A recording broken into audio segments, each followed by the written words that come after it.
అనకాపల్లి జిల్లా సబ్బవరం మండల కేంద్రంలో సాంఘిక సంక్షేమ శాఖ గురుకుల కళాశాలలో జాన అప్పారావు, బద్రి కుర్మారావులనే ఇద్దరు విశ్రాంత అధ్యాపకుల సేవలు ప్రశంసనీయమని ఉమ్మడి విశాఖ జిల్లా సాంఘిక సంక్షేమ శాఖ డీసీఓ రూపవతి అన్నారు. సబ్బవరం గురుకుల కళాశాలలో జూనియర్ లెక్చరర్లుగా పనిచేసిన జాన అప్పారావు కామర్స్ సబ్జెక్ట్ లో నిష్ణాతుడని, ఆయనకు పదోన్నతి వచ్చినప్పటికీ ఆ సబ్జెక్టు బోధన కోసం త్యాగం చేశారని ఆమె అభినందించారు. ఇక మరో అధ్యాపకుడు బద్రి కుర్మారావు అధ్యాపకుడిగా పనిచేస్తూనే మరోవైపు జానపద కళల వైపు తన ప్రవృత్తిని కొనసాగించి ఉత్తరాంధ్ర యాసలో పలు రచనలు చేసి లెజెండరీగా మారారని ఆమె గుర్తు చేశారు. కుర్మారావుకు లభిస్తున్న ఆదరణ చూస్తే పద్మభూషణ బిరుదు కూడా తక్కువేనని ఆమె అభిప్రాయపడ్డారు. పదవీ విరమణ చేస్తున్న ఈ ఇద్దరు ఉపాధ్యాయుల సేవలను ప్రశంసిస్తూ వారి శిష్యులు, పలు ప్రాంతాల నుంచి వచ్చిన ఇతర అధ్యాపకులు, సాంఘిక సంక్షేమ శాఖ గురుకుల కళాశాల ప్రిన్సిపాల్, విశ్రాంత డీసీఓ చంద్రశేఖరరావు తదితరులు మాట్లాడారు. అనంతరం విశ్రాంత అధ్యాపకులు జాన అప్పారావు దంపతులను, బద్రి కుర్మారావు దంపతులను ఘనంగా సత్కరించారు. ఈ కార్యక్రమానికి సబ్బవరం గురుకుల కళాశాల ప్రిన్సిపాల్ సత్యారావు అధ్యక్షతను వహించారు. మరో విశ్రాంత ప్రిన్సిపాల్ కె విజయ్ కుమార్, మన్మథరావు తదితరులు పాల్గొన్నారు. మంచి కోఆపరేషన్ ఇచ్చారు భారతి మేడం గారికి.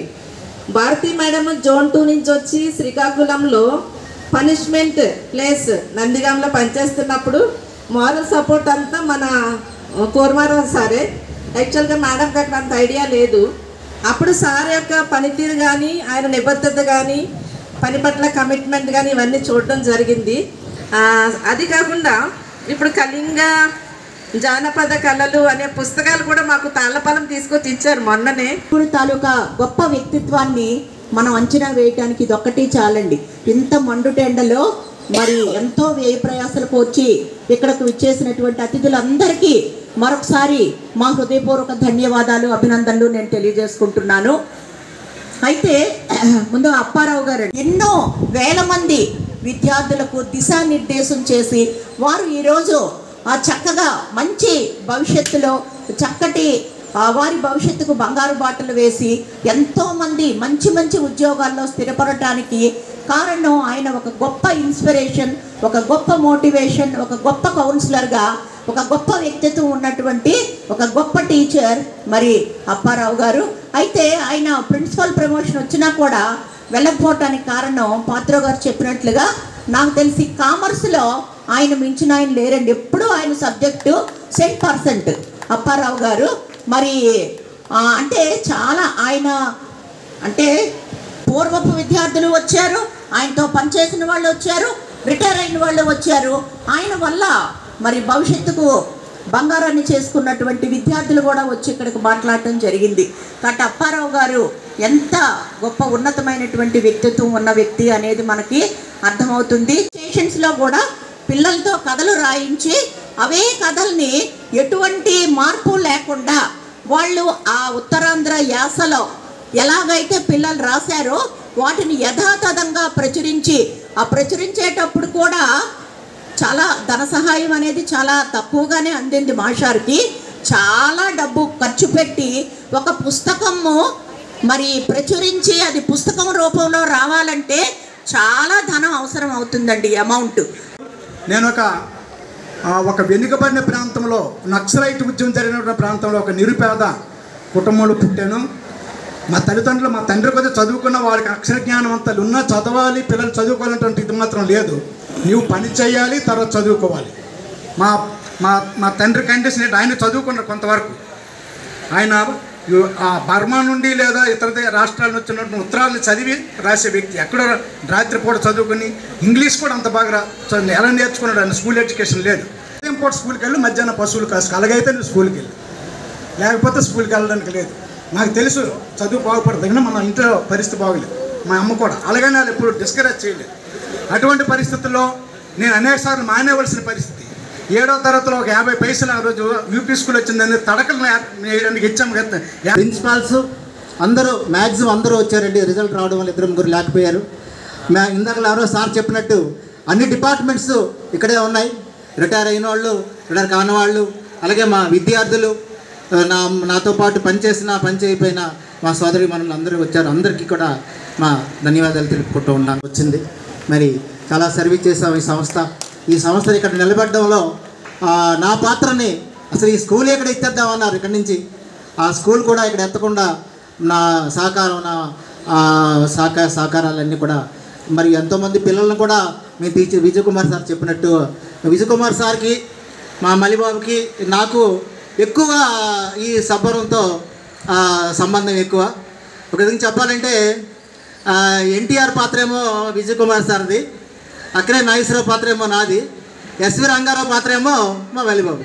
భానుమతి మా రూపవతి మేడం గారికి, మా ప్రిన్సిపాల్ మాజీ ప్రిన్సిపాల్ విజయ్ కుమార్ గారికి. ఎక్కువ స్కూల్లోనైనా బయట అతను ఎక్కువే ఉంటారు, మా ఫ్యామిలీ మెంబర్స్తో కన్నా ఇంకా అతను ఎక్కువ ఉండేది బయటే. కానీ మాకు తెలిసినంత వరకు మా నాన్నగారు కోపం ఎంత ఎక్కువ, ప్రేమ అంత ఎక్కువ. స్కూల్లో ఎవరినైనా పిల్లలు కొట్టేసి వస్తాయి, ఈరోజంతా కొట్టేసానే అని రాత్రి తిన్నప్పుడు అంతా బాధపడతారు చెయ్యి చూసుకొని, అలా అంత ఆనందపడిపోతారు పిల్లలు ఇంత మంచి స్థాయిలో ఉన్నారు అని. ఆయన ప్రేమ కోపం అన్నీ మనసులోనే దాచుకుంటారు తప్ప బయటికి చెప్పడం చాలా తక్కువ. ఆయన పిల్లలుగా మేము పుట్టడం మా అదృష్టం అంతే. మేమందరం కూడా అక్కడ 2 గ్రూపులు ఉండేవి, ఎంఈసి సిఈసి గ్రూపులు ఉండేవి. సో రెండింటికి కూడా కామర్స్ ఉండేది కాబట్టి సార్ మాకు 2 క్లాసులు కామర్స్ చెప్పేవారు. ఇప్పుడు మేము వచ్చినటువంటి వాళ్ళు ఎంఈసిఈసి ఉన్నాం. మరి కామర్స్ అంటే మాకు కూడా అప్పుడు తెలియదు, కానీ అక్కడ కామర్స్లో ఉన్నటువంటి సబ్జెక్టు మాత్రమే కాకుండాను జీవిత పాఠాలు నేర్పారు మాకు సార్. మాకు అప్పుడు జీవిత పాఠాలు నేర్పడం వల్ల ఇక్కడ ఉన్న వాళ్ళందరం కూడా ఒక గొప్ప పొజిషన్లో ఉన్నాం. నేను ప్రభుత్వ గిరిజన సంక్షేమ హాస్టల్ వార్డెన్, నేను మాధవ్ గారు పనిచేస్తున్నాను. మా ఊరు పోలీస్ కానిస్టేబుల్, మా ఊరేమో విజిలెన్స్లో పనిచేస్తున్నారు. దీని అంతటికీ ఇన్స్పిరేషన్ ఎవరంటే మా అప్పారావు మాస్టర్ గారే. కారణం ఏంటంటే సార్ మాకు పాఠం కాదు, జీవిత పాఠాలు చెప్పే ముందు సార్ యొక్క కుటుంబ నేపథ్యం చెప్పారు మాకు.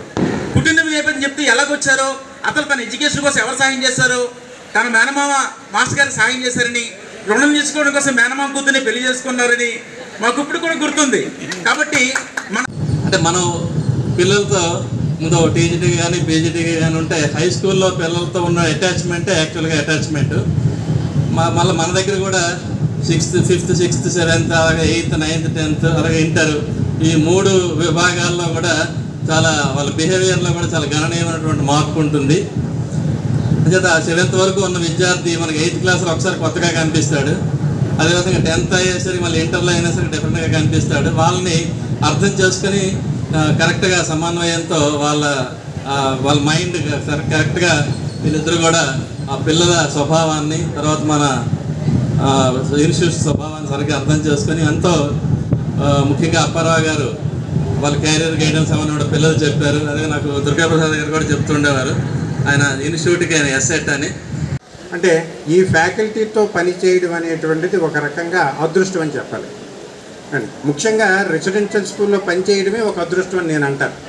అంటే చాలామంది అంటుంటారు, అంటే నేను అప్పుడు అనుకునేవాడిని ఉద్యోగం చేసినప్పుడు, మరి ఈ ఉద్యోగం ఎవరికైనా ఇస్తే సన్యాసులకు ఇవ్వాలరా మనకు కాదురా అని అనుకునేవాళ్ళు. సన్యాసులకు ఇవ్వాలని అనుకునేవాళ్ళు అనమాట. ఎందుకంటే సన్యాసి ఇది నాకు ఒక మాతృ సంస్థ. అందరికీ నమస్కారాలు తెలియజేస్తూ, అమ్మలో ఆని నాన్నలో నాని అన్న, ఆ అన్నకే ఉదాహరణ మా కోర్మన్న. ఎందుకంటే వారు నేను ఆంధ్ర విశ్వ కళా పరిషత్తులో ఎంఎస్టీ చేసినప్పుడు అప్పటికే వాళ్ళు చాలా సీనియర్స్, కురువృద్ధులు. జుత్తు తాతారావు గారు, బద్రి కోర్మారావు. జుత్తు తాతారావు గారు జాయింట్ కమిషనర్ గా రిటైర్ అయిపోయారు మా కమర్షియల్ ట్యాక్స్ లోనే. అతను ఇప్పుడు రెసిడెన్షియల్ స్కూల్ పనిచేయలేదు, టీచర్ గా పనిచేశారు ఏయూ ప్రైమరీ స్కూల్లో. కోర్మారావు గారి కోసం అప్పుడు వినేవాళ్ళు, కానీ నేను ఎప్పుడు అతను క్యాంపస్ లో ప్రత్యక్షంగా చూడలేదు. నేను కూడా బీఈడీ అయిపోయిన తర్వాత, ఎంఏ ఫస్ట్ ఇయర్ అయిపోయిన తర్వాత బీఈడీ చేసి వచ్చాను.